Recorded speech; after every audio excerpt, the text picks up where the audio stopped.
I'm going to ask a few questions about who he is, what he does, and can we get a little background of your experience Okay. through the years?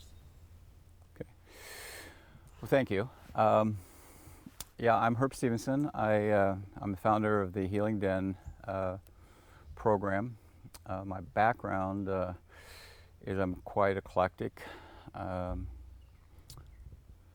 so about 30 years ago, I decided that I was going to claim my entire heritage. So I began to explore my Native American heritage, as well as finding out that I'm like a mix of German, Irish, Shawnee, Cherokee, and whatever else is in the pot of my heritage.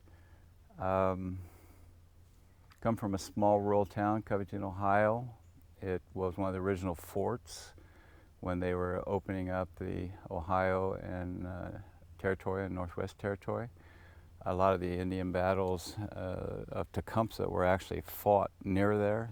Xenia, Ohio is given credit for Blue Coat and a lot of the things, but the actual area where the original village of the Shawnee for Tecumseh was at a river crossing or fork of a river at my hometown, which later then became a fort and things of that nature. Healing Den evolved out of my exploration. I'm Gestalt trained, which is present-centered and self-awareness focused.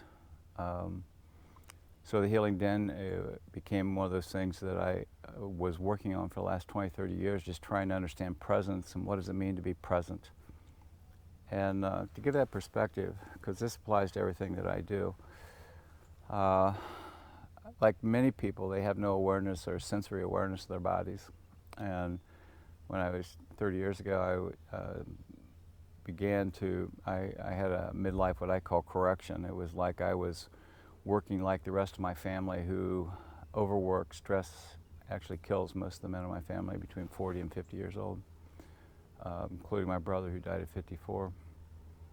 And I realized I needed to change my life and change it in such a way of what does it really mean to live the life I want or to wanted to create, not the life I should, because that was the big thing I realized.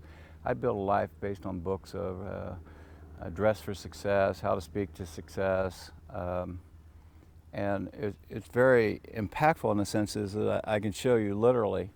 I was taught diction classes because I was told 40 years ago in college that I should eliminate my southern high drawl. And I didn't know what they were talking about at the time. And then I began to reshape myself and learn to speak what some would call proper or correct English. Now, I don't really agree with that. I think that your natural dialects are important. So over the years, I kept wondering is how do you create a process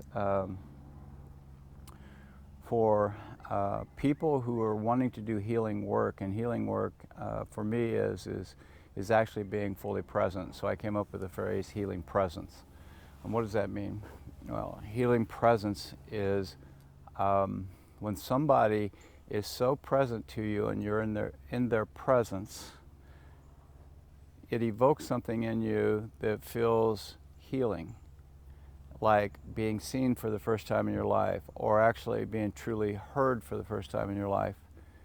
And all that's really important because through my Gestalt training, but also through all the various trainings that I've done and provided, that was the number one thing that I think evolved for me is presence is what's missing. Because if we look philosophically or even scientifically, the only thing place and time that actually exists is now. Everything else is the past, which means it's already happened, and everything else is in the future, which means it's not happened, so it's just storytelling and illusion. But if you're going to heal, you have to be fully present to yourself. And so that is a lot of the background that led to this.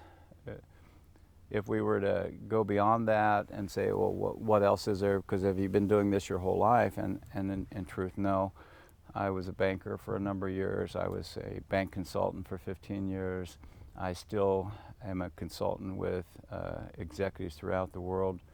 I have a global consulting practice, so there is this side that some people say is my normal side.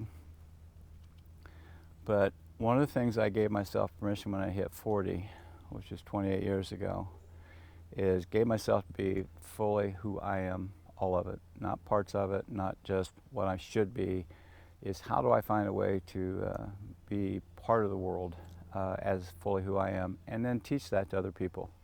And that permeates everything that I do.